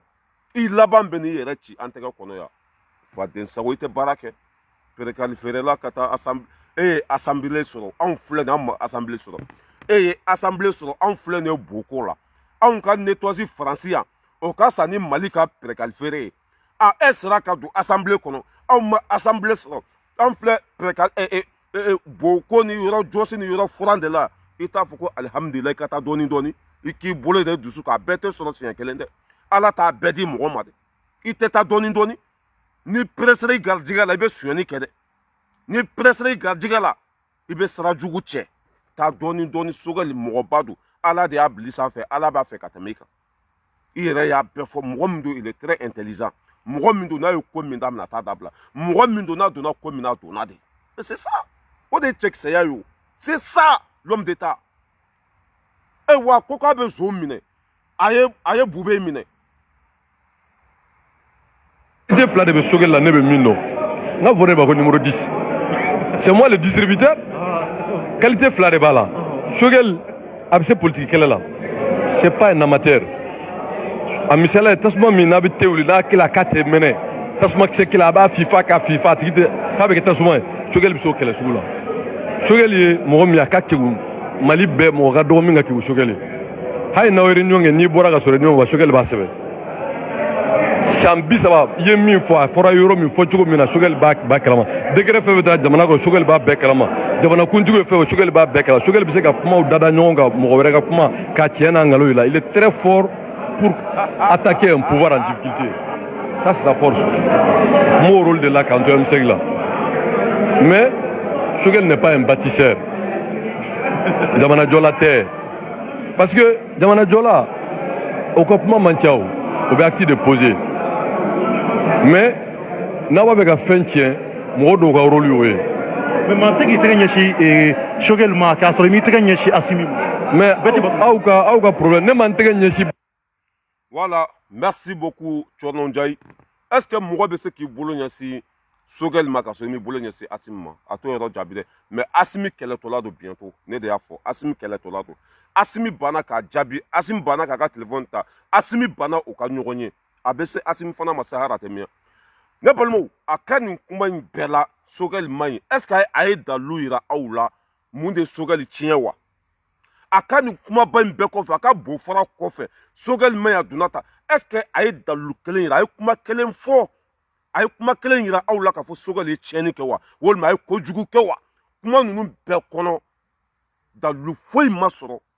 ko Sogel man ɲi a ye tiɲɛni kɛ a ye ko kɛ ko min bɛ faso ci a ye ko kɛ ko min bɛ faso lasegin kɔfɛ a ma o dalu sidi ɛri joli kuma na mɛ i tɛ dalu foyi sɔrɔ cɛ da kɔnɔ juguya o de b'a dusukun na banna hasidiya o de b'a dusukun na sinon a ka kuma ninnu bɛɛ la a mana ni nin ye nin de kosɔn ko Sogel man ɲi a mana ni preuve ye nin de kosɔn n bɛ ka dɔ fɔ Sogel ma a mana ni papa ye a yɛrɛ labanna ka Sogel tanu a ka kuma laban ko Sogel ye mɔgɔ min ye ni n'a sigira ka kuma a b'a noter san kɛmɛ n'i ye ko k'a la a b'a hakili la a laban nana Sogel tanu mais a t'a dɔn fɛn na bɔnɔ don parce que ale labanna ka kuma minnu fɔ o ye hɔrɔnya de ye o ye hɔrɔnya de ye o ye mɔgɔ min cela veut dire que a hakili bɛ a yɛrɛ la a tɛ ko foyi k'a kun fɛ i y'a faamu kuma ninnu bɛɛ la kuma tɛ yen an kɔni ça veut dire a ma foyi yira anw na ko Sogel ye tiɲɛni kɛ quoi walima a ye ko dɔ kɛ ko min man ɲi kuma ninnu bɛɛ la foyi tɛ yen jusqu'à ta y'a da baara ye a ta y'a ka wari ye a bɛ médiaw wele dɔrɔn ka bo fara ten dɔrɔn k'a yɛrɛ tɔɲɔ ten fu sinon ni mɔgɔ man ɲi a ye min kɛ n'a fɔ ni mɔgɔ man ɲi a ye ko min kɛ n'a yira mɔgɔw la ni mɔgɔ man ɲi a ye ko min kɛ n'a ma bɛn ma cela veut dire que nana dalu ye mais an ɲɛ tɛ foyi la don o don Sogel man ɲi a donna ta bɔra ta mais c'est il est temps que maintenant il faut arrêter il est temps que maintenant i ka mɔgɔw bonya cɛ n'i ma sabali bɛ gɛn ka bɔ CNT kɔnɔ dɛ walahi n'i ma sabali n'an ye sakoba bila ka ɲɛsin i ma walahi i bɛ bɔ CNT kɔnɔ dɛ walahi n'i ma sabali ye kali ala la n'an ye video 2 3 k'i kan i bɛ bɔ CNT kɔnɔ dɛ bilahi parce que anw ala yɛrɛ de bɛ anw ka kɛlɛ kɛ jama ye anw lamɛn o jama ma an lamɛn o n'an ye fɛn fɛn fɔ ala yɛrɛ de bɛ anw dɛmɛ i tɛ sabali n'an ye bilahi n'an ye video sigi ka siɲɛ 1 siɲɛ 2 siɲɛ 3 cɛ o kɛlɛ tɛ bin dɛ bin cogo t'a la dɛ parce que anw tɛgɛ bɛ ala bolo walahi ni ma sabali n'an y'a ɲɛsin i ma n'i tora CNT kɔnɔ i k'a fɔ ma ko tu ji fara i koliji kan an donna kɛlɛ o kɛlɛ la ala ye ça veut dire que ala y'an ka wele jaabi an ye ko o ko ɲini ala fɛ bilahi ala y'an dɛmɛ a bɛɛ la an ma kɛlɛ foyi kɛ n'an pɛdira la an ye kɛlɛ fɛn fɛn kɛ an ye sebaya sɔrɔ an ye laɲini fɛn fɛn ɲini ala fɛ ala y'an dɛmɛ a bɛɛ la ni ma sabali n'an ye kɛlɛ i laban bɛ taa pɛrɛkali ɲini sugu kɔnɔ i t'a sɔrɔ i laban bɛ juru ɲini sugu kɔnɔ i t'a sɔrɔ sabali de ka ɲi i burankɛ yɛrɛ b'o de fɔ komi o dɛsɛra sinon i burankɛ bɛ tile k'a fɔ ko sabali ɲɔgɔn tɛ yen sabali de ka ɲi a ye sabali i burankɛ bɛ tile k'o fɔ papa national ne yɛrɛ wolo fa imam Diko le Saz a bɛ mais banabagatɔ a tɛ don a kunkolo la an bɛ bɔ yen an bɛ na cɛ min y'a fɔ ko dɔ ka fara Asimi ka fanga kan nka cɛ ne y'a fɔ yen ko baara banna o n'aw ye nin a yɛrɛ bɛ mara cogoya min na f'a ka tɛmɛ ni nin ye ka o ɲɛdɔn de ko tuma a bɛ taa o si tɛ yen nɔ k'a fɔ k'i bɛ don nin jɔyɔrɔw ninnu na f'a ka sɔrɔ i tɛmɛna yɔrɔ dɔw la minnu ye sarasi yɔrɔw ye ka jamana in minɛ cogo n'o kɛcogow dɔn maa min ye sivili ye ten e bɛ juma de dɔn ka se k'a fɔ k'i bɛna jamana mara ten e y'a ye o jamanabaw n'u ka maabaw ninnu bɛɛ lajɛlen fanba caman tɛmɛna ni yɔrɔ dɔ de u tɛmɛna ni sira dɔ de ye n'o ye sarasiya n'o ɲɔgɔnna ye n'u tɛmɛna o la tuma min o tuma u bɛna perezidanya na o ni sarasiya sira la o ni anw ta in tɛ kelen ye o ni anw ta in tɛ kelen an tɛ k'u kɛ i n'a fɔ sarasiw an tɛ k'u kɛ k'a fɔ k'u bɛ fɛn dɔn walima u bɛ fɛn ɲɛdɔn an kɔni nin y'ale ka miirinata ye a bɛ nin miirinata in sigi Mali fasodenw bɛɛ lajɛlen ye a bɛ se ka kɛ u tɛ a ka nin miirinata in jaabi ما ينفع زاد لي حتى ناخذك انا قلت لا اجتهادي ورأيي واللي انت نشوفه منه absega kefana utaka ni hakilla illa gushi kadaka alebe kamin fo ay nye daraminga kamin gorobo abe podo fuyo انا العافيه اللي رايناها بحكم ay flet jamana flega ketando انا بعد العسكريين alekoni sarasununu ما نعرف alitu don ما نعرف من واحد ما نعرف المجتمع atu do shidon anu farlayon ga atu don atu nu kera kelengelen atu don يا غير nga مواطنين faso don do مخصصين للدفاع عن الوطن وعن كذا ulu kerengelen be ka faso la kana munanyo gona والسنه تناحرت الدوله nyina yere jamana yon kele الشعب faso don ani faso don كان لا يعود مساجد كذاك المساجد اللي صارنا atum bena ke tiani bayina fani tiani bamin kofo انتبهوا هذا مجد nunu nanu hakli jakabo وصلوا الناس oye ma u chari لخصوا o tiani make o ma tiani ke هذا مليون ma be nunu ye jigiya yoro yo ma be se ka nunu jigiya mina هذا مليون ma be se ka nunu jigiya mina ايوه مليون ma be se ka nunu jigiya mina اكون على الشعب الموالي ayo an min ye jamana kono denw ye نطلب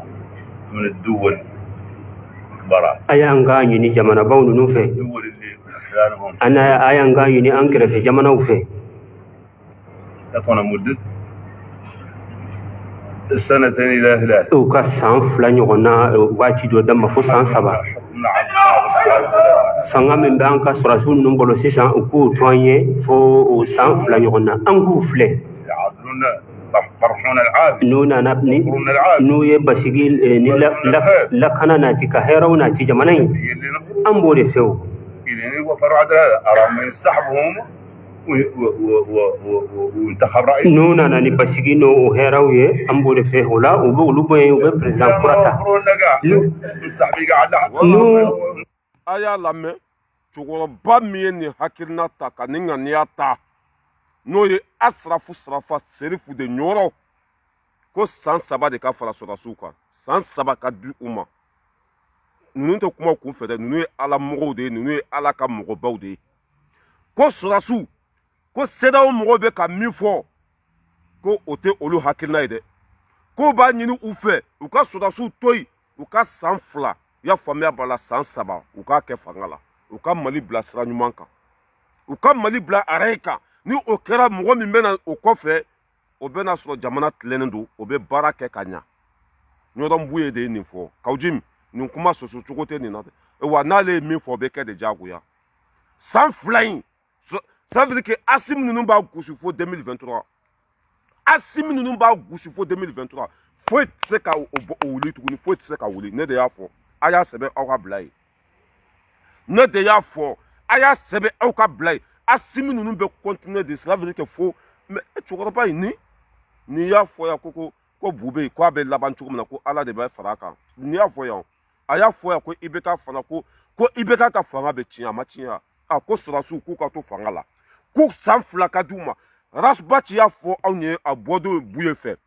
i b'a dɔn a taali fɔlɔ Buye fɛ Buye ma sɔn ka ye parce que Buye ni ça veut dire que ala yɛrɛ de ye mɔgɔba ninnu mɔgɔ n'i ma sɔrɔ so i y'a faamuya b'a la Buye ni i ɲɛ tɛ kɛ naani ye quoi mɔgɔ n'i ma sɔrɔ so ala yɛrɛ de y'o kɛ i ni Buye ɲɛ tɛ kɛ naani ye i y'a faamuya b'a la mais Rasbach ka taali 2nan o ye Buye deli Rasbach sera ɲɔgɔn depuis 7 heures fo 22 heures o ye Buye deli k'a deli k'a ka kɛ ala kama nin sen kɔnɔ ani Rasbach ka sigi Rasbach ni Buye sigira o ye photo ta a bɔlen Buye fɛ Buye n'i ye n bila fɛn fɛn na ni fɛn fɛn ka di ye Buye ne b'o o de kɛ n bɛ Buye kɔ Buye ye n fa ye mais Buye ka nin émission ma joué Rasbach ka radio la de Buye ka nin émission ko dɔ ka fara sɔrɔdasiw ka mandat kan sɔrɔdasiw ka to fanga la Rasbach ma nin joué a ka wuli dossier la c'est là que tu vois que a bɛ bubu de ka kɛlɛ la c'est là que tu vois que ani faso zonw de tɛgɛ bɛ ɲɔgɔn bolo wa Buye ye min fɔ n'a ka di mɔgɔ ye k'a dɛmɛ a kan n'a man di mɔgɔ ye kana dɛmɛ mais sɔrɔdasiw ninnu tɛ taa dɛ 9 mois min duuru ma o tɛ taa dɛ sɔrɔdasiw ninnu bɛ to fanga la fo 2023 ala yɛrɛ y'o latigɛ déjà cela veut dire que o siɲɛna déjà CEDEAO ta tɛ Mali ye zon minnu bɛ bo fɔra la élection ka kɛ zon minnu bɛ taa ɲini na élection ka kɛ zon minnu bɛ jugusago denya la a n'u ka jalibaw élection ka kɛ ba paga tɛ kɛ e wa mɔgɔ si tɛ se ka foyi bɔ a la élection bɛ continuer ni cɛ bɛ min bolo ni jama bɛ min bolo i ka mɔgɔw labɔ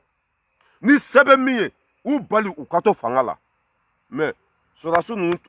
ne de y'a fɔ Ras Balayira a y'a sɛbɛn ka bila yen sɔrɔdasiw ninnu tagatɔla tɛ bi u tagatɔla tɛ sini u bɛ to fanga la fo 2023 Ras Balayira ne de y'a fɔ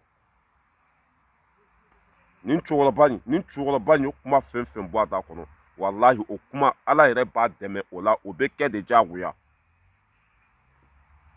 Ras Baci bɔra Buye fɛ même pas tile 3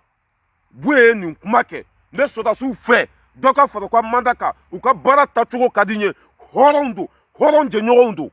Ras Baci ma sɔn ka nin jouer a ka wulu dossier la or que ale de y'a fɔ an bɛɛ ko a fa ye Buye ye mɔgɔ min b'a fa sɔsɔ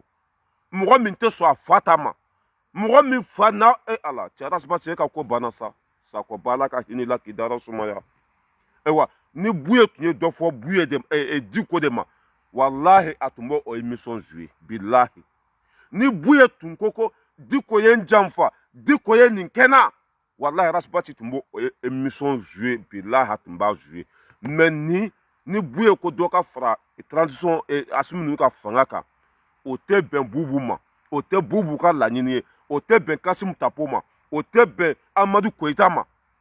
Ras Baci tɛ se ka kuma tuguni a b'o dossier bila yen parce que olu y'a san olu ka sunguruba don olu ka jɔn don olu ka 52 don le 52 de Bubu Sise ni Bubu ninnu hakilina ye fɛn fɛn ye ale da tɛ se ka maga o ko la tuguni hali ni tiɲɛ don hali ni Mali ça veut dire que hali ni Mali ko tɛ ale se k'o kɛlɛ kɛ tuguni i y'a faamu sinon ni Buye tun ye dɔ fɔ Diko ma a tun bɛ ça veut dire que a tun b'o émission jouer ni Buye tun ye dɔ fɔ Assimi ma a tun b'o jouer ni Buye tun ko Assimi ko foyi tɛ fara o ka mandat kan aw bɛ taa de diyagoya wallahi n ye n kali masa la Ras Baci tun b'o émission passer a ka radio la mais ne m'a fɔ aw ye ko nin tɛ se ka Mali ko kɛlɛ kɛ tuguni yan a bɛ t'i sigi radio so la ka dabadenya fɛn fɛn kɛ taa ɲini don i yɛrɛ ko don Mali ko tɛ ninnu ye Mali ko bila min na ni Buye tun ko Assimi dɔ tɛ fara a kan a tun b'a jouer a ka radio la a ka émission na ni Buye tun ko Diko i ye n taara ye a tun b'o jouer mais ni dɔ farala kan a tɛ Bubu arranger parce que Bubu ye faso nafolo suɲa a bɛ fɛ ka segin ka na anw mara a tɛ Bubu arranger fɛn o fɛn tɛ Bubu arranger Rasta tɛ se k'o kɛlɛ kɛ Ras Balayira ka détail bɛɛ di aw ma wa n ye min fɔ a tɛ wuli dɛ ni dɔ tun fɔra Diko ma a tun bɛ o émission jouer ni Buye tun ko Assimi to fanga la a tun bɛ émission jouer ni Buye tun ye kuma wɛrɛ fɔ min bɛ taa ninnu bɛɛ contour la a tun bɛ émission jouer mais Buye kuma min fɔ a bɛ Bubu de contour la a b'a dɔn ko wari bɛ zon bolo a b'a dɔn ko zon ninnu ye tiɲɛni kɛ ni i ko i bɛ élection kɛ sisan o b'a nanbara Buye ko non ko foyi kana kɛ sisan san 3 ka fara sɔrɔdasiw ta kan san 3 i m'a ye a tɛ se ka kuma o la parce que o kuma bɛ Bubu contour la o kuma bɛ ale bɛ côté min na o kuma b'olu contour la aw ɲɛ t'a la Mali ko tɛ yen i y'a faamuya b'a la mɔgɔ bonya tɛ yen i y'a faamuya b'a la karamɔgɔya tɛ yen foyi tɛ yen Ras Baci ninnu ta bɛ sɔrɔ yɔrɔ min na olu bɛ yen de zon bɛ dɛmɛ cogo min na olu ta ye o de ye olu cela veut dire que olu ka kɛlɛ bɛɛ ye nin de ye u tɛ se ka Mali ko kɛ tuguni Mali ko kɛlɛ u y'a bila a ɲɛ na sinon Buye ye min fɔ Mali ko don Buye ye min fɔ Ras Baci fa de ye Buye ye a ka karamɔgɔ don a yɛrɛ ko Asrafu Sarafa ko ka di a ye e bɔra o tigi fɛ o tigi ye hakilina ta i y'a faamuya b'a la k'a bɛ sɔrɔdasiw fɛ mais danga de bɛ Ras Baci kɔ dɛ wallahi billahi danga de b'a kɔ i m'a ye a ma taa Buye fɛ dɔ wɛrɛ la dɛ ka taa a yɛrɛ yira ani ka taa Bubu ninnu fɛngɛ i m'a ye a ye Bubu ko kuma fɔ ye ko Diko de ko ka Bubu dɛmɛ pour que ka Diko ni Bubu bila ɲɔgɔn na a y'o kuma fɔ ye a taara Buye fɛ Diko de y'a fɔ ne ye an ka Bubu dɛmɛ ne yɛrɛ tun tɛ Bubu dɔn Asrafu Sarafa b'a fɔ Buye e yɛrɛ fana tun tɛ Bubu dɔn Diko de nana f'u ye nafigiden wa n'a donna ko o ko la o ko tɛ sira sɔrɔ n'a donna ko o ko la o ko tɛ barika sɔrɔ n'a donna ko o ko la o ko tɛ ɲɛnabɔ a bɔra Bouye fɛ dɔrɔn Bouye ko non ko k'a tɛ passé a bɔra Bouye fɛ dɔrɔn Bouye ye vidéo kɛ ko Asimi ninnu ka to fanga la wallahi e m'a ye Bouye tɔgɔ yɛrɛ tɛ fɔ tuguni a tɛ Bouye tɔgɔ fɔ a ka émission si la Bouye jamu tɛ fɔ Bouye tɔgɔ tɛ fɔ a ka émission yɛrɛ la tuguni parce que Bouye ye min fɔ a b'u contre la o yɔrɔ dɔ i bɛ cɛ ni i b'a fazi ye direct o yɔrɔ dɔ i b'a couleur ye direct mɔgɔ o mɔgɔ kunkolo bɛ baara kɛ mɔgɔ o mɔgɔ hakili ka ɲi i bɛ cɛ ni mais ne y'o de fɔ o nkalon tɛ se ka tɛmɛ mɔgɔ o mɔgɔ kunkolo bɛ baara kɛ i bɛ cɛ ni ça veut dire que i b'a couleur yɛrɛ dɔn joona joona quoi hein i b'a ye joona k'a fɔ ko nin tɛ se k'a yɛrɛ bɔ Bubu bolo tuguni nin tɛ se ka Maliko kɛlɛ kɛ tuguni nin tɛ se ka Mali mɔgɔbaw dɛmɛ tuguni nin tɛ se ka danbetigiw dɛmɛ nin tɛ se ka fantanw ka kɛlɛ kɛ tuguni i b'a ye direct mais ni dɔ tun fɔra Diko ma o émission tun bɛ jouer a ka radio la ni dɔ tun fɔra Asimi ma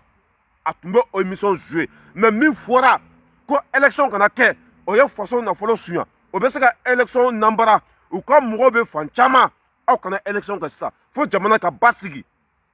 u t'ale arranger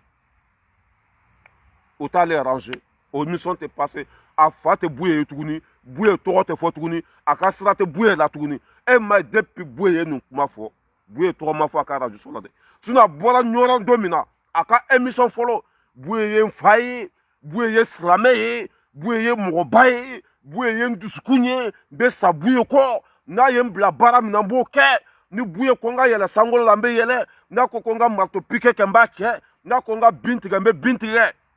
mais depuis Bouye ye nin fɔ fo bi Bouye tɔgɔ ma bɔ a da kɔnɔ i sigi k'i miiri dɔrɔn i b'a dɔn ko hɔrɔn den tɛ nin ye i b'a dɔn ko nin tɛ se ka Maliko kɛlɛ kɛ tuguni i b'a dɔn ko nin kɛra 50 yɛrɛ yɛrɛ de ye Bubu ka 50 a y'u ka wari minɛ a b'u ka baara kɛ de diyagoya ayiwa Bubu ninnu Bouye ni mɔgɔ mɔgɔ tɛ hakilina kelen na a tɛ kɛ olu fɛ dɛ Bubu ninnu ni mɔgɔ mɔgɔ tɛ hakilina kelen na a tɛ kɛ olu fɛ Bubu Sise ni mɔgɔ mɔgɔ tɛ hakilina kelen na Arasa tɛ k'i fɛ fo ka diɲɛ wuli i ma ye surɔ ɲaba ni Amadu Koyita sigilen na ani olu de bɛ côté kelen na sa maliyɛn denw tɛ mɔgɔ minnu fɛ mɔgɔ minnu ye anw faga k'an ka nafolo suɲa u ma taa kaso la fɔlɔ nafolo ma segin Arasa taara kɛ olu de fɛ ni Ala na kira cɛ hɔrɔnya bɛ sɔn o ma wa Thomas Sankara sɔnna o ma wa danbe bɛ sɔn o ma wa mɔgɔ minnu y'an denw bali kalan na k'an denw bali kɛnɛya la k'an denw bali lakana la k'an denw bali fɛn bɛɛ la Arasa n'olu de bɛ teriya la bi hali surɔ o tun bɛ direct la Renouveau FM na ale ni Amadu Koyita bɛ hakilina kelen na Maître Konare ani dɔwɛrɛ olu fana bɛ hakilina kelen na ni Ala na kira cɛ mɔgɔ min laban taara kɛ zun dɛmɛbaga ye e bɛ hɔrɔnya ɲini min mɔgɔ min laban taara kɛ faso cibagaw dɛmɛbaga ye e bɛ nin ka hɔrɔnya ɲini min mɔgɔ min laban taara kɛ mɔgɔ minnu ye an denw bali kalan na k'an bali fɛn bɛɛ la Arasa n'olu de bɛ hakilina kelen na sisan e b'o dɛmɛ ka taa min n'i ye fantanw bila fantanw b'i bila n'i ye fantanw bila fantanw b'i bila c'est comme ça a ye Maliko bila maintenant a tɛ kɛlɛ la tuguni a bɛ taa ɲini kɛlɛ de la ani Bubu Defani a banna wala n bɛ aw bila ne balimaw video janyana an bɛ ɲɔgɔn bolo ka bɛɛ lajɛlen fo mɔgɔ fɛn fɛn tun bɛ ligne kɔnɔ n ka foli bɔ bɛɛ lajɛlen ye n'an bɛ ka taa an bɛ se hali bi Ala ka tiɲɛ dɛmɛ faso jɔn in sira kan foyi tɛ an bɔ nin kan n tagatɔ de baarakɛyɔrɔ la mais depuis n ye video fɔlɔ kɛ nin jardin in kɔnɔ n bɛ temps fɛn fɛn perdu yan walahi Ala bɛ bɔda kɛ n ye bilahi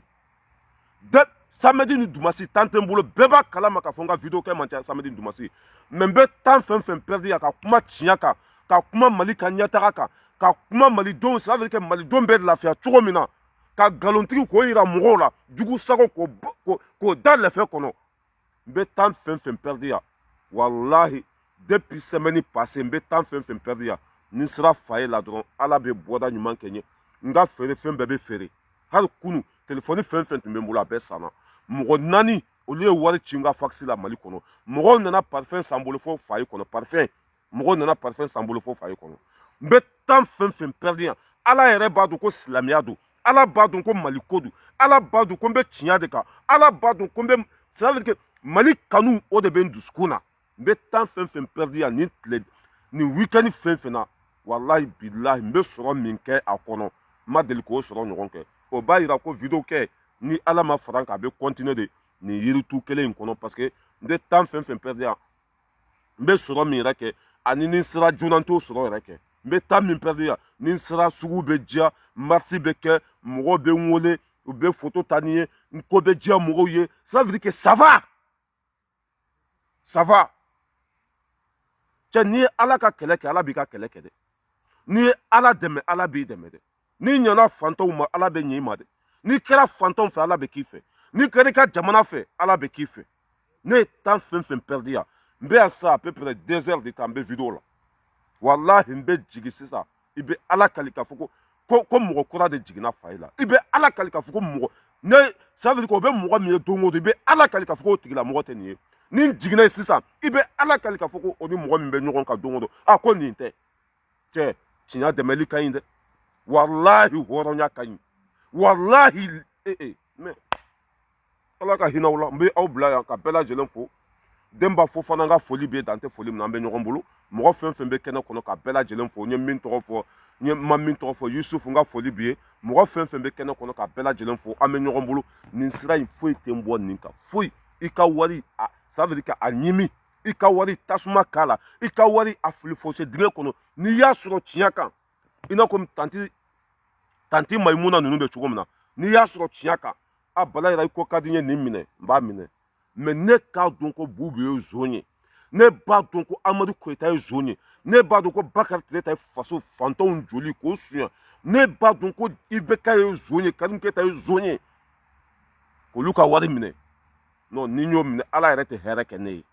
i ma arasa kɛcogo ye arasa kɛcogo filɛ miliyari sɔrɔla mais lafiya tɛ farikolo la arasa filɛ fɛn bɛɛ b'a bolo bɛɛ mais n'i y'a nagasilenni ye n'i y'a bancogo lajɛ n'i y'a dɛsɛcogo lajɛ cɛ ne laban bɛ bloqué o bloqué on t'on appelle pas tu as vu quoi ni arasa yɛrɛ kɛcogo ye cɛ i bɛ tu as vu quoi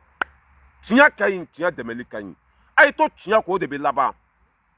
ko bɛɛ bɛ laban tiɲɛ de ma a ye to tiɲɛ sira kan mali ko in ɲɛdimi tɛ kɔnɔdimi mali ko in kɔnɔdimi tɛ ɲɛdimi mɔgɔ minnu y'an faga mɔgɔ minnu y'a suɲɛ mɔgɔ minnu ye mali ci mɔgɔ minnu ye ça veut dire k'an ka nafolo suɲɛ bɛɛ bɛ olu dɔn mɔgɔ minnu y'a tiɲɛ e b'u dɔn ne b'u dɔn mɔgɔ minnu ye mali ci e b'u dɔn ne b'u dɔn mɔgɔ minnu ka fanga wolola tɔɲɔ la e b'u dɔn ne b'u dɔn mɔgɔ minnu ye tiɲɛni ladon faso in kun e b'u dɔn ne b'u dɔn mais an bɛ fɔ ɲɔgɔn kɔ ka taa min ni mali ko don ni mali ko don an bɛ fɔ ɲɔgɔn kɔ mun na e bɛ taa olu dɛmɛ mun na mɔgɔ minnu y'a suɲɛ mɔgɔ minnu ye jamana ci k'an denw bali kalan la k'an bali kɛnɛya la k'an bali lakana la ni mali ko don e b'olu dɛmɛ mun na la question est là.